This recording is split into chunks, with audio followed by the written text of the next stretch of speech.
It was a buzzing Friday evening at the Court, a high-end restaurant nestled in downtown Atlanta.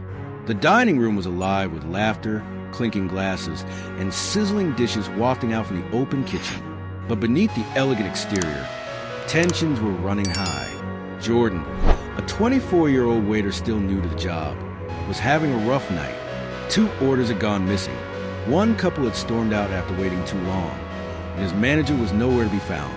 He was under pressure, juggling 4 tables, and feeling the stress in his chest. At table 7 sat a tall man in a dark hoodie, face partially hidden by a low-brimmed cap. He was surrounded by 3 quiet guests who all spoke softly and politely. They didn't ask for much, but when their food arrived lukewarm, the man raised his hand calmly. "Excuse me," he said, voice deep and even. "Would you mind checking the kitchen? This gumbo's cold." Jordan let out a sigh. "Already over it. It's been a crazy night," he muttered, forcing a smile. "But hey, you want 5-star service. Maybe try a place you actually belong in."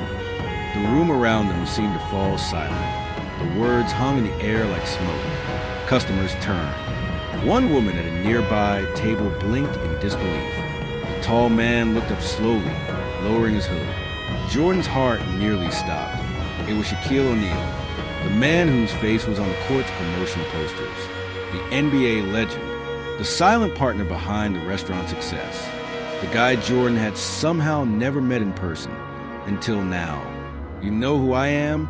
Shaq asked, not angrily, but with quiet authority. Jordan stumbled. Look, I didn't know." "This place," Shaq said, motioning around him. "This is more than a restaurant to me. It's my mama's recipes, my roots. We built this to treat people with respect. Every single one." Jordan stood frozen. The silence was deafening. Then Shaq looked at the manager, who had just entered and caught the final seconds of the exchange. "Talk to him," Shaq said softly. "Not to punish, but to teach." He didn't raise his voice.